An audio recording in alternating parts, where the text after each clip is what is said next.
el teló, desfil de la gran mentira que han alçat un dia més als carrers oblidats. Els oblidats que es passen mitja vida naufragant, creuen els mars de la seua soledat. La soledat que viu desequilibris als carrers sense res més que la vida que li han pres.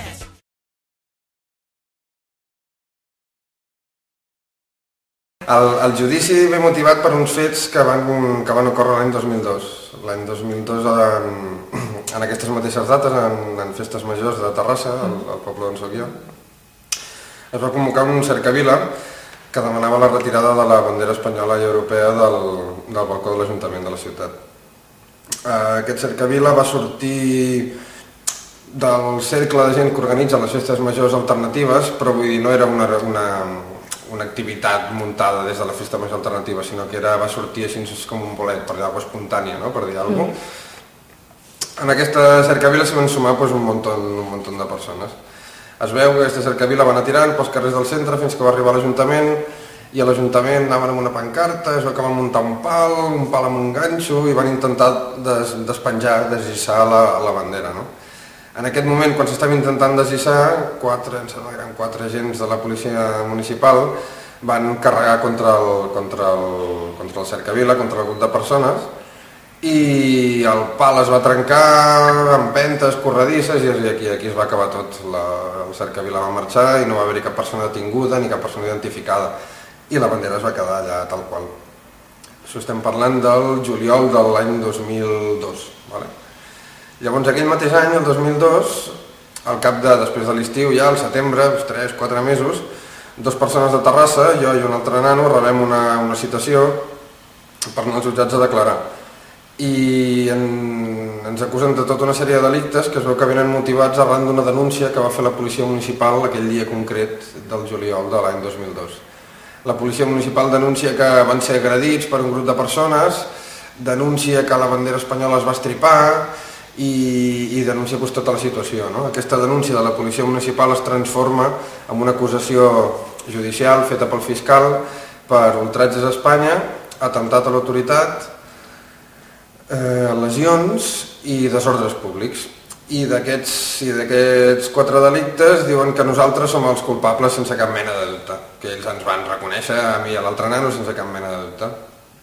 Llavors estem així l'any 2004, en què, aviam, judicialment tampoc podíem estar gaire enfadats, en el sentit que no havia anat malament del tot el judici, no? O sigui, suposadament tots som innocents fins que no es demostra el contrari, no? I en un judici és on s'han de portar les proves, és on han d'haver les acusacions en ferm, no? Dient, mira, aquesta persona va fer això i aquesta va fer allò en aquest moment, en aquest minut concret, i aquí hi ha aquestes proves. I això no va ser així, no? En cap moment al judici van aconseguir demostrar ni la meva participació ni la de l'altre nano. Així és veritat, hi havia 10 fotografies també dels fets, hi havia 10 fotografies que havia fet la premsa local, amb tot Terrassa allà, emputxant els monillos, rient-se, agafant el pal, tot Terrassa, menys jo i l'altre nano. O sigui, més des de diversos angles, etc. I en cap moment jo i l'altre nano sortim a les fotografies. Llavors, clar, a nivell legal no podíem estar gaire enfadats, dèiem, mira, si no hi ha hagut proves, teòricament ens haurien d'absoldre, no? Però que va, no va ser així. Al cap de 15 dies, que és quasi el mínim que tenen per emetre sentència, el jutge va emetre sentència condemnatòria. Ens acusava pels delictes d'ultratges a Espanya, pels delictes d'atemptat a l'autoritat i pels delictes de desordres.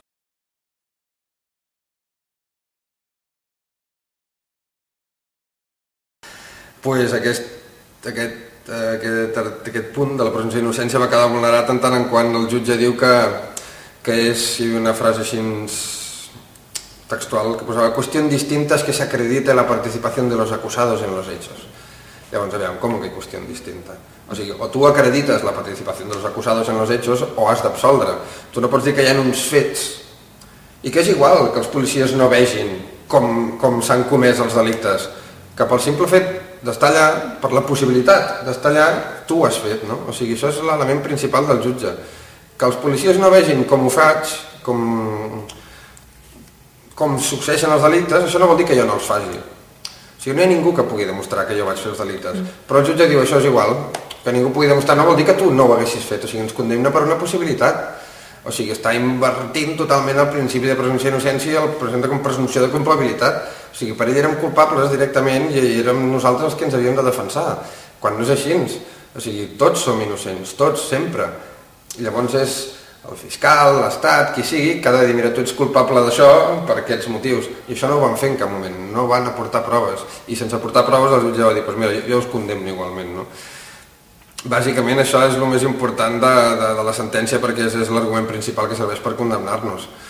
Si mirem una mica els antecedents del jutge aquest, doncs alguns podem fer una idea, no? En el sentit que aquest jutge que es diu Enrique Rovira del Canto va ser fiscal militar durant la dictadura aquí a l'estat espanyol, amb la qual, clar, a la que li van portar un cas de la bandera espanyola, el tio es va fregar les mans i va dir, mira, aquests granyuts ara i aquests vacus pillaran catxa, no?, per dir alguna cosa. I bàsicament és això el que va fer, o sigui, hem portat aquesta sentència a estudiants de dret, a professors, a gent així, la gent se'n fa creus, o sigui, aquí a Bellaterra l'han agafat d'exemple per explicar-la a les classes. Mira, veieu, la vulneració de la presumpció d'innocència, doncs mira, amb aquesta sentència teniu un exemple clar, saps? O sigui, la gent al·lucina.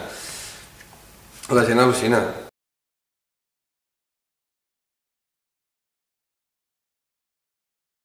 El tercer grau és una manera de complir la pena, o sigui, a mi no m'han perdonat res ni m'han modificat res, l'únic que han fet és el compliment de la pena dels 2 anys i 7 mesos de presó, els estic complint en tercer grau. Que tercer grau vol dir que és com una situació de presó una mica atenuada, per dir alguna cosa. El tercer grau consisteix en anar a dormir 5 dies de la setmana a un centre que li diuen centre penitenciari de règim obert. Aquests centres penitenciaris de règim obert poden estar o a dintre d'una presó, amb algun mòdul d'alguna presó, o enganxats, però no dintre els mòduls, sinó enganxats, annexos a la presó, o inclús amb edificis separats, amb edificis independents, amb edificis tutelats per la Generalitat o per institucions penitenciàries. Jo estic a la presó Model amb un edifici annex, o sigui, no estic a dintre les galeries, estic en un edifici enganxat. I haig d'anar a dormir 5 dies a la setmana, de diumenge a dijous, parlant de nit, són de la nit de diumenge a la nit de dijous, i les nits de divendres i les nits de dissabte me les donen de permís, que no de llibertat, me les donen de permís per anar a dormir a casa dels meus pares.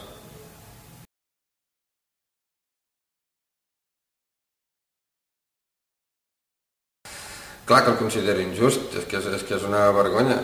O sigui, és una vergonya que hagi hagut d'entrar 44 dies a la presó i és una vergonya que estigui complint la condemna, ni amb tercer grau ni amb res. Jo no he fet res, encara ho hem de demostrar avui en dia, què vaig fer jo, saps? O sigui, en quin món vivim, saps? Saps? Si no hi ha proves, com puc estar condemnat, saps?